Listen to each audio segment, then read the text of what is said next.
दे दीजिए। सर के पास जाएंगे, रिक्शे वाले सर के पास पकौड़े जाएंगे, हम खुद लेके जाएंगे। जैसे ऋतु मैम ज्ञान बेच रही है भर भर के, वैसे ही पकौड़े बेच रही है। आइए आइए और पकौड़े खा कर जाइए। गुरु बनने की जो कहावत है वो चरितार्थ होने वाली है।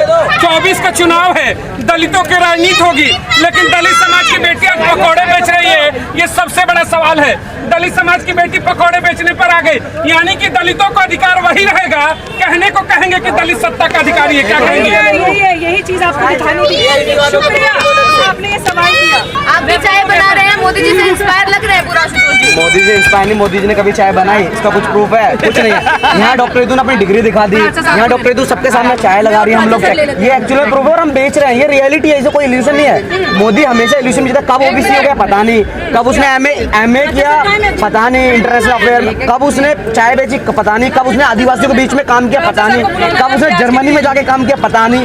सब पूरी हवाबाजी। हम तो ग्राउंड पे सब कुछ लड़ते झगड़ते यहाँ पर, अपने हाथ न्याय की बात करते यहाँ पर आए ना, और आपके सामने चाय लगा रहे हैं। ये असली प्रूफ है। मोदी से बोलो कि अपनी डिग्री दिखाए, मोदी से बोलो कब चाय बेची कुछ प्रूफ दिखाए, मोदी से बोलो कब वहाँ जर्मन रहा प्रूफ दिखाए। ये तो लेकिन आप लोग क्या कर रहे हैं? यूनिवर्सिटी के गेट के बाहर वहीं की शिक्षिका, वहीं के छात्र चाय पकौड़े बेच रहे हैं। देखो सीधी बात है, जब एक शिक्षिका को एक ऐसी प्रोफेसर जो साइकोलॉजी जैसी डिग्री में जहाँ पर हमेशा किसी और की हजी मिल रही है, वो जाकर उस डिपार्टमेंट से पीएचडी करके एक प्रोफेसर लग जाती है दिल्ली यूनिवर्सिटी के प्रीमियम संस्थान में। उसके बाद वहाँ से निकाल देना तो दूसरा रास्ता क्या है? हमने दूसरा रास्ता अपना आंदोलन का, हमको वो नहीं करने दिया। हम पे एफआईआर लगाई, एफआईआर के साथ साथ हमको हमारा धरना चुरा लिया, डकैती करने के बाद हमको मारा पीटा, इतनी ज़्यादा बदसलूकी हुई। उसके बाद क्या रास्ता बचा? रास्ता यही बचा ना कि अपने जो इतना मुश्किल के बाद पीएचडी करके एक पैसे से, मजाक बात है दिल्ली यूनिवर्सिटी पीएचडी करना, यहाँ के एक रूम रेंट 10,000 है मिनिमम, बेकार सा room.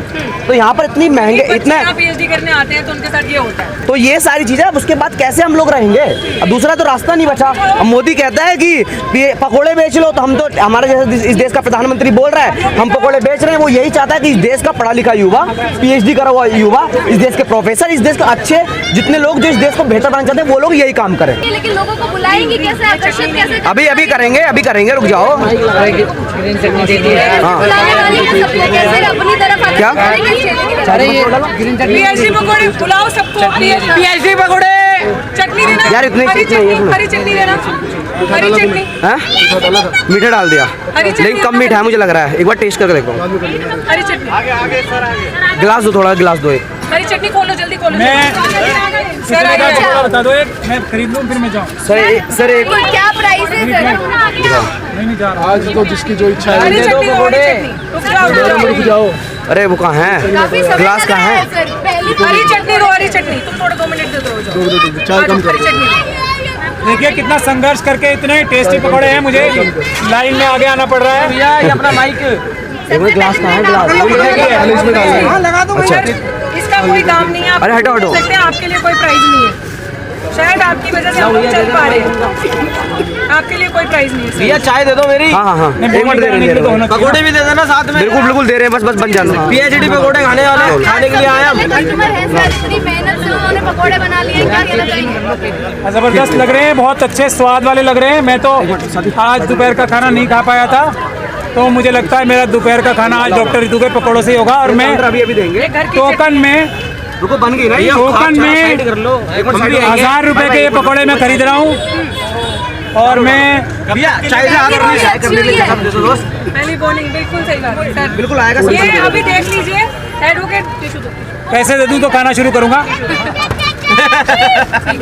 Thank you, thank you. तो देख लीजिए, नैपकिन भी है, ये मैंने पैसे दे दिए हैं। डॉक्टर ऋतु आपकी जेब कहाँ रख लें, उसमें संभाल के। ठीक है, ये प्राचा कहीं मोदी जी किसी जेब कचरे को ना भेज दें, जैसे यहाँ पे आपके ऊपर हमले कराते हैं। पहले आप खा के दिखाएं, पहले सब देख लें, जबरदस्त पकौड़े लग रहे हैं। आज तो सर को चाय मैं दे रहा हूँ। ये सर ने यासीन की है, मैं आपको भी दूंगा चखने के लिए। पकौड़े का कोई प्राइस नहीं है, आपकी अपनी श्रद्धा है, लेकिन प्राचा साहब ने मुझे 1000 रुपए दिए। मैं कभी नहीं लेना चाह रही थी प्राचा साहब से। दे दो मुझे। इन्होंने जितना किया उतना कम। पीएचडी पकौड़े खा लो। बताइए कैसे बने? हेलो भैया, केवल कितनी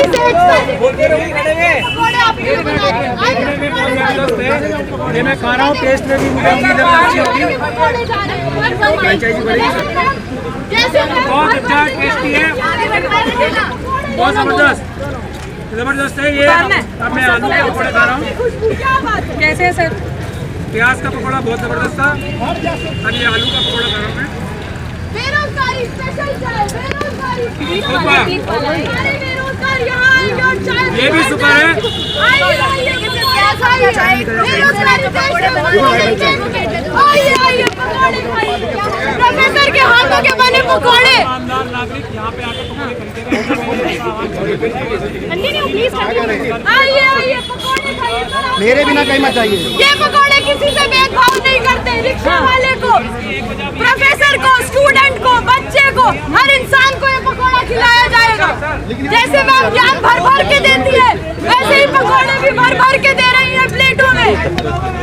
पकौड़े खाओ, आप तक पहुँचाएंगे हम अभी पकौड़े पहुँचाएंगे। स्टूडेंट है आप दिल्ली यूनिवर्सिटी, मैम को समर्थन कर रही है, क्या कहना चाहेंगी? लगातार पकौड़े खाने के लिए बुलवा रही है, क्या आपके प्रोफेसर पकौड़े बेचेंगे तो आप लोग का भविष्य कहाँ जाएगा? हाँ जी, हमें ज्ञान जो वो दे रहे हैं वो पकौड़े बेचकर भी दे सकते हैं और यूनिवर्सिटीज़ में भी दे सकते हैं। ये जो पकौड़े बेचने की ये जो हमने एक स्टेप उठाया है, जो मैम ने स्टेप उठाया है, वो एक स्टेटमेंट है गवर्नमेंट को कि आप जॉब्स नहीं दे सकते, आप लोगों को, आप टीचर्स को, आप इतने अच्छे, इतने प्रोफाउंड प्रोफेसर्स को आप यूनिवर्सिटीज़ से निकाल रहे हैं। तो इन चीज़ों की नौबत आ गई है बहुत पूरे देश में, पूरी कंट्री में। आप देख रहे हैं MBA चाय वाला है, BTech चाय वाला है, BTech गोलगप्पे वाले हैं।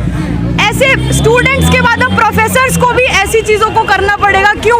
क्योंकि आप उन्हें यूनिवर्सिटी में जगह ही नहीं दे रहे हो, तो उन्हें ऐसा करना ही पड़ेगा। ज्ञान लेने की कोई सीमा नहीं होती। ज्ञान आप एक पेड़ के नीचे भी ले सकते हो और बंद चार दीवारी के अंदर भी ले सकते हो। तो जब यहाँ नौकरी नहीं मिल रही तो क्या अभी पढ़ाई छोड़ देंगे, पकौड़े बेचेंगे आप भी? हम तो नहीं, हम तो नौकरी के लिए लड़ रहे हैं। क्यों बेचेंगे हम पकौड़े? रितु जी तो बेच ही रही है ना। रितु मैम तो एक स्टेटमेंट दे रही है सर, एक बहुत बड़ा इतने सारे आप स्टूडेंट्स। क्या करेंगे स्टेटमेंट देने के लिए? हम तो नौकरी लेंगे सर, हम क्यों स्टेटमेंट देंगे? अगर हम इतने कैपेबल बन जाएंगे और अगर हमें सरकार नौकरी नहीं देगी तो हमें भी यही सब करना पड़ेगा, या हमें भी टीचिंग करनी पड़ेगी, बच्चों को पढ़ाना पड़ेगा। डॉक्टर रितु पकौड़े बना रही है, अच्छी बात है। वो बेरोजगारी है, मोदी जी ने कहा था कि पकौड़ा तलना रोजगार है, तो रितु तल रही है। रितु तो कहती नौकरी नहीं आई, अब नौकरी मांगने लगी। नौकरी कहाँ मांग रही है? बेरोजगारी क्या मतलब? अरे तो यार पेट भरने के लिए आदमी कुछ खाएगा नहीं खाएगा, धंधा पानी करेगा नहीं करेगा? मांगनी चाहिए थी ना। नौकरी नहीं मांग रही ना, पहले नौकरी मांगनी चाहिए। आज भी नौकरी नहीं मांग रही। चलो बात करते रितु से, आज भी रितु कह रही है नौकरी नहीं, न्याय चाहिए, नौकरी चाहिए थी। तो फिर ये क्या? आप ये तो धंधा है, बिजनेस नहीं करें तो पेट पालने के लिए नौकरी नहीं अरे करते? तो अपने तो भूखा मर जाए, चोरी करे, चोरी करे रितु। एक काम करो तुम दोनों 10-10 हजार रुपए महीने दिया करो रितु को। चलो मैं पकौड़ा नौकरी की वकालत कर रहे हैं ना। मैं नौकरी की वकालत नहीं कर रहा। रितु ने पहले दिन से कहा कि नौकरी नहीं, न्याय चाहिए। तो न्याय की लड़ाई का कौन सा न्याय मिलेगा? पकौड़ों से ये संदेश देने की कोशिश की जा रही है कि मोदी जी ने कहा था कि पकौड़ा तलना भी एक कला है। अगर आप मुझे नौकरी पर नहीं रखना चाहते हो तो मोदी जी मैं आपकी बात को आगे बढ़ा रही हूँ। एक दलित बेटी होने के नाते मैं ये क्या नाम है धंधा कर